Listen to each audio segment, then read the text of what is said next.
Hello, it's me, Julie Kim. Welcome to Bothered, my little podcast about being bothered. Every week I share short stories. Living like this, I might lose it. They're mostly real situations that have happened to me.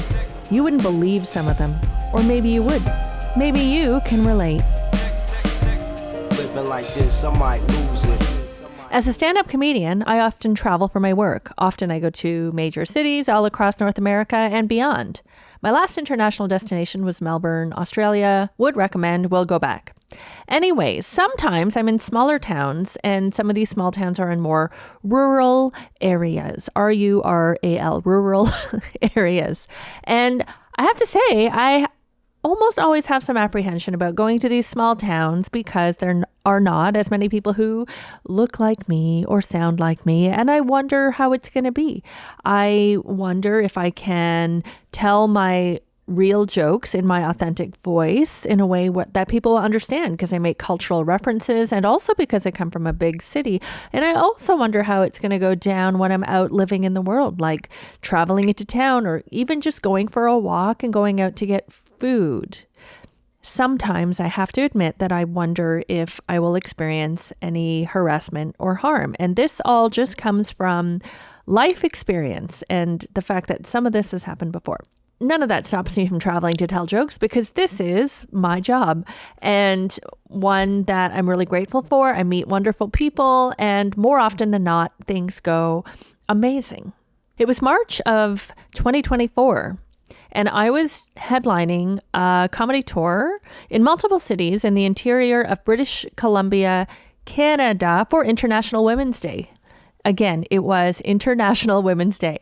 And it was amazing. I did like 7 shows and a big road trip to the interior to various towns, possibly ranging from, a population of like 5,000 to maybe almost 50,000.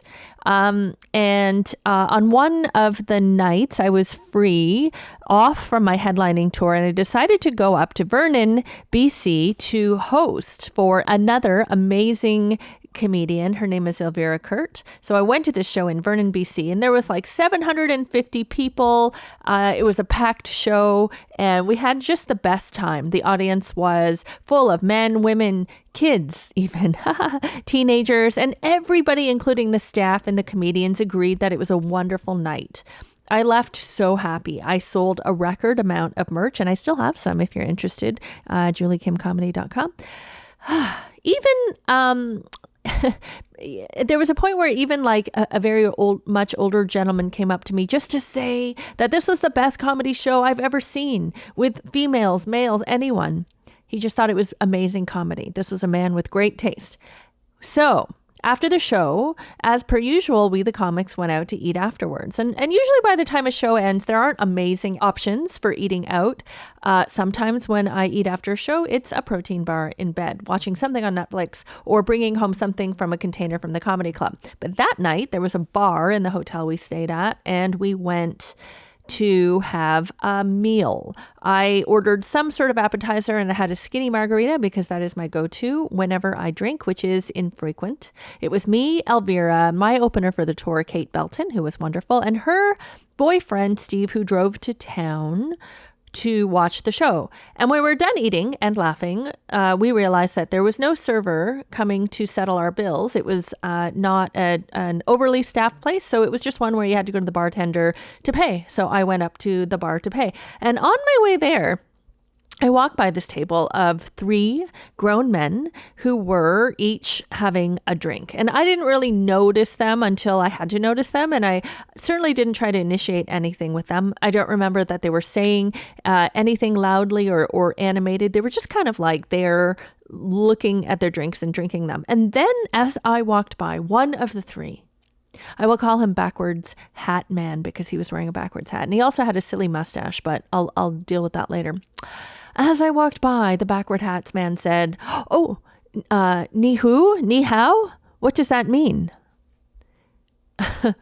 And I guess my first reaction was in my head, and it was like, what the fuck is this actually happening again now? Because this has happened before, and this has probably happened to a lot of Asian women and women of color who are listening. I calmly walked a little closer to the table and squared off to all three of them. And I said, "What are you doing?" And him, not realizing yet that he had done something very ignorant, he said, what is that? Is that Japanese?" And I said, "I don't know. I'm not Japanese." And he said, "Oh," which is probably a good comeback for him. And I said, "Why are you asking me this?" And he said, "I don't know." And I said, "Well, that's kind of racist. I came here to town to do a comedy show at the theater. We had a great night with so many amazing people in Vernon, and now this, whatever you're doing." And he said, "Oh, comedy show? What was it?" And I'm like, "We're not having a conversation. I'm trying to make you feel bad," is what I thought in my head. And then one of his friends, the one to the right of me, and you can see these pictures on my blog because I've got pictures up on my blog.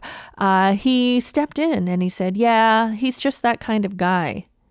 And that's it. He didn't apologize. He didn't elaborate to say, "Oh, he's just that kind of guy. He's racist," or "He's just that kind of guy. He makes useless comments," or "He's never traveled anywhere, but he really loves guessing words in different languages and asking women who walk by what they mean. If they're ethnic." I don't know what he meant, but that's all he said was, "He's just that kind of guy." And I'm like, "Oh, that kind of guy? Sorry, I didn't realize he was just that kind of guy." So that was nothing. So basically I said, "Nope, that's not okay. You have to apologize." I stood there waiting for my apology. After a little hesitation, he did say sorry. I mean, it wasn't a real apology. He could have just apologized because he thought it was the only way to get rid of me, which is what my husband also does, because I definitely dig in when I believe there's a point to be made, as there was in this scenario. But I walked away at that point knowing nothing productive was going to come out of this. And may I just sidebar to say how confusing and nonsensical this guy was. He wanted to get my attention as I walked by. He lifted his finger up and he asked me what an Asian word means. And it was a word that he couldn't pronounce properly. So he was greeting me in Asian. It was actually Chinese, a Mandarin greeting. He obviously heard it somewhere and he wanted to know what it meant. So he asked me, thinking that I was Chinese. But then he also asked me in English. So he knew for sure that I spoke English, but he chose to speak to me in this mystical Asian language that he was trying to decode. And then he asked me if the words were Japanese. So now he thinks I'm Japanese or Chinese, but all along he knows I speak English and chose to speak to me in his broken Asian language. For what fucking reason? I will get into what I think of that reason after I finish this story. So anyways, recall that I was going to pay my tab. I continued as I left those three pathetic barfly men, and I walked to the bartender to pay my tab. And the bartender was a woman, and of course I immediately shared what had just happened. I think I just wanted some acknowledgement from another human being that something had just happened, and also that it was fucked up, or at the least weird.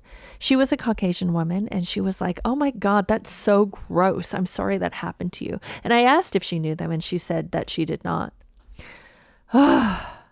And then as she was kind of settling the bill or putting it into her system, I did have, a spare moment. And being kind of ADHD, I obviously reached for my phone and I decided to snap a couple pictures of these guys from far from where I was at the bar. For what reason? I don't know, but I like to document. And often when these things happen, I tell my friends, I just text 25 of them. And I copy and paste the story and I show a picture and then we make fun of them. And that really was the intent. But anyways, when she came back with the bill, I was going to pay it. And then I thought in the moment, this came to me very spontaneously. And I said, "You know what? I'm not going to pay for this. I'm going to put my food and drink on their bill. I'm going to put it on his bill. Can you make sure to put it on his bill and make sure that he pays it?" And let me tell you how much the bartender lit up. She was really into it. And she said, "That is so cool. I'm totally going to do that." In telling this story to my husband later, he told me that it reminded him of what happened in the movie Dumb and Dumber. I'm not going to pretend I'm a fan of that movie, but I am, for any 40-something men who are listening, give an homage to Dumb and Dumber. And I will from here on name those three guys Dumb and Dumber and Dumbest, whatever order makes sense.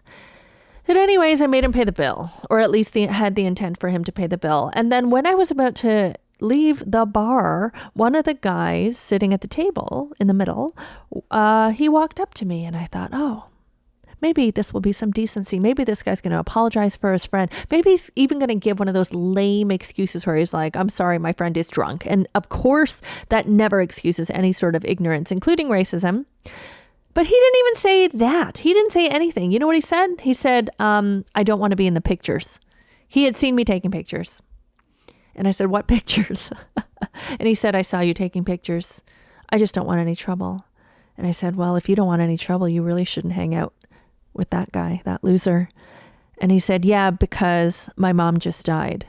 And I thought, fuck you. I mean, listen, it's never nice when someone dies and someone's mom dies. But what the hell is this person doing trying to manipulate my emotions and this situation by bowing out of his association with this ignorant, racist cunt by just telling me his mom died and to I don't know, give him some sympathy. And sure, I have sympathy for people who die and whose relatives die, but that is not the point, okay? He was not worried about my feelings. He didn't rectify any of his friends' behavior. He just didn't want to be in the picture. And this guy now is turning out to be even worse of a character because he's got more bad intent than the first guy, possibly. Anyways, when he said, yeah, because my mom just died, I gave him nothing, let me tell you. I didn't say, yeah, that's too bad, but that's not the issue. I gave him nothing because he deserved nothing. And he had planned for some manipulation. And sorry for you, but I don't have emotions that you can derail, all right? I'm mostly kidding, but not really. Anyways, I left the bartender and this loser, and I went back to my table of comedian friends who are not racists, and I told them what happened. And of course, they reacted like any of my friends would react, and they said, oh my God, what the fuck? That is so gross. And we decided to leave that restaurant because we were done. And as we walked out, there was a nice table of ladies on the other side of the bar, and they yelled out, you were so great, assuming that they were saying that to all of us. And we accepted this praise from afar. And that was a nice little ending, but it still did not make up for the fact that this guy with his cheap drink and backwards hat had kind of ruined my night. And you know what? He didn't just ruin my night. He did something worse. If you're a comedian, if you know a comedian or a performer, you will know that there's this thing that happens after you perform very well. And it's like a post-show glow. Some people might liken it to like a post-sex glow. But for a comedian, there is a short window of time after a really, really good performance. It could last moments or an hour, the whole night. Sometimes it has lasted days for me, I have to admit. It's a being high after a great performance or a vibing with a crowd or a really meaningful interaction with someone in the audience or all of it. And it's a beautiful thing. Comedy is hard, and that's one of the few rewards that we get.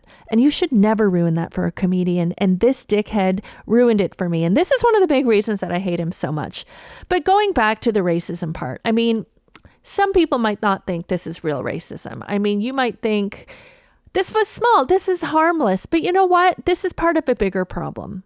It would have, of course, been easy for me to let it go or laugh it off, but I didn't, because fuck this guy. And if you are on this guy's side thinking it would have been easy for me to turn the cheek or have, some grace, this podcast is not for you. Or it is, because you should listen further to understand what it feels like to be on the other side of this dynamic.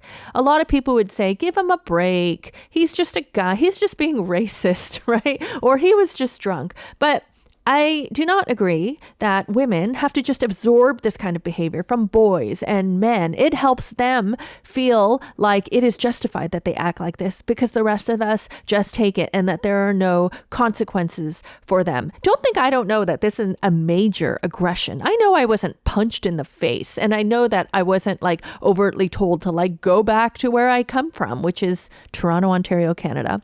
But at the least, I wanted him to feel bad.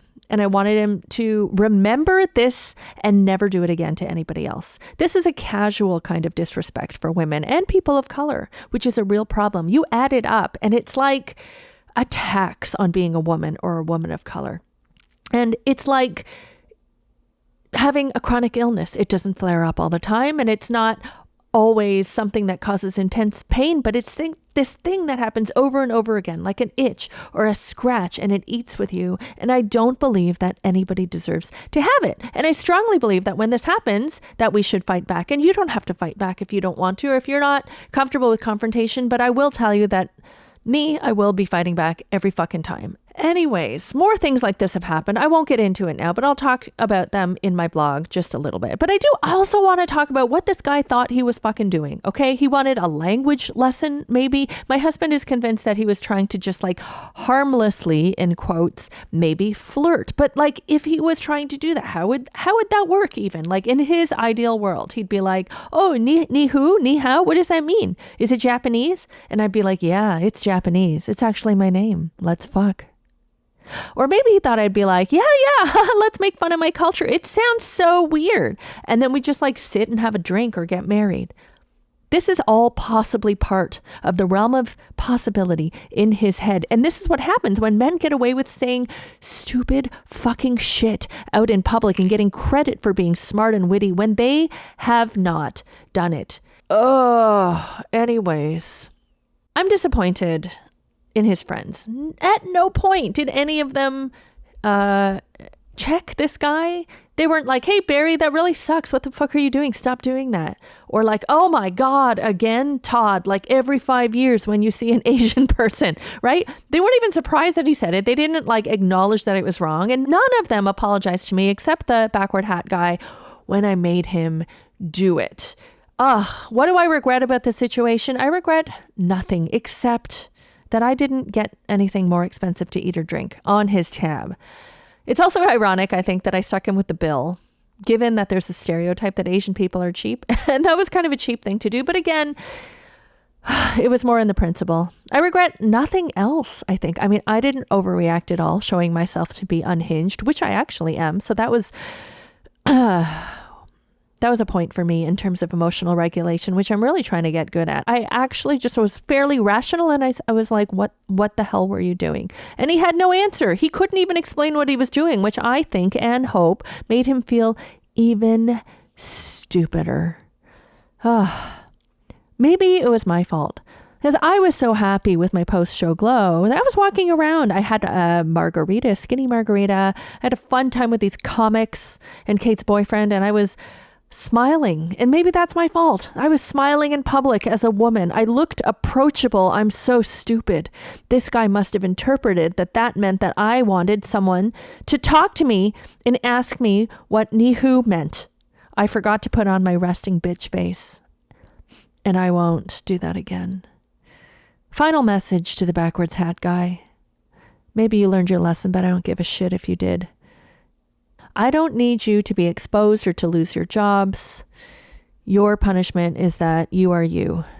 You might think that what you did was harmless, but you did. You caused some harm. You ruined my post-show glow, and you were like one of many people over the course of my life who have looked at me and have identified that I'm Asian and had to focus on that when I was having a good time in this town full of people that don't look like me and feeling that I had been seen and heard and accepted. So fuck you the most for that. You're probably also not listening. I mean, you probably didn't click on a podcast with a cover that had an Asian woman on the front, unless you thought it was a language podcast and you really still fucking want to know what Nihu means. Maybe somebody forwarded you this podcast or the blog and they were like, Todd, is this fucking you? And she showed you a picture. She showed your picture on her website and a picture of you with your eyes blanked out and your stupid little mustache and ridiculous backwards hat. Stop wearing that backwards hat. You're 49, dude. God. And the next time an Asian woman walks by, don't fucking assume that she's a language teacher or what country she's from. Don't assume that she wants to talk to you. Leave her the hell alone. Leave people alone. And you should also not assume that someone who is Asian is necessarily from a country that you assume and that they even speak the language. I was born in Toronto. I don't even speak Korean. I did speak it when I first was born because my parents had just come over to Canada and they didn't speak any other languages and I didn't know anybody else. So I spoke Korean, but then I unlearned it. So now I only speak English. So I couldn't even help you if I wanted to. And I do want to learn Korean and other languages. But you know what I would do? If I wanted to learn a language, I would pay for Duolingo or a course, or I would look online. Like Google Translate is just there. Google Translate exists. You could just fucking use it. You could have talked to your phone instead. Your phone would have welcomed that conversation more than I did. But instead, you did this microaggression on me. You ruined my fucking night. You ruined my post-show glow. And I hope you ruined your own night. And if it did, it brings me a little bit of joy. But I guess one small good that came out of this is that I have a podcast episode. So thank you very much. And again, please get rid of that ridiculous mustache. One day, I will go back to the town of Vernon, BC. It was an amazing show with amazing people. I don't give a shit if that guy's there. I think a better person would be like, oh, I'm going to invite him and we're going to do this thing on stage and he's going to apologize and I'm going to be like, it's okay. We'll all learn and we make amends. I don't give a shit if you're there. I hope you don't come. But I hope everybody else comes. Thanks for listening to this episode of Bothered with me, Julie Kim. Please like, subscribe, and tell a friend or an enemy. I don't care. A like is a like. In the future, we will feature some notable guests, and we'd also love to hear from you, anybody who's listening or reading. We've got an email address set up. You can send us an email or an audio note, whatever you like. It's bothered@juliekimcomedy.com. Again, bothered@juliekimcomedy.com. I also have a YouTube channel, juliekimcomedy.com, where we have videos, not only of stand-up, but also for the podcast. So please check that out. I have tour dates coming up this week in Ottawa, Toronto, and then Portland, Seattle, Halifax, Montreal. And that's it for March. I'll be back with more, but I've got lots. So please keep checking back. I'd love to see you in person also. And remember to check out the blog version of this podcast. It has more details and visuals, and they're a little juicy, I have to tell you. Anyways, thank you so much. Your support means the world to me. Have a great day. Living like this, I might lose it.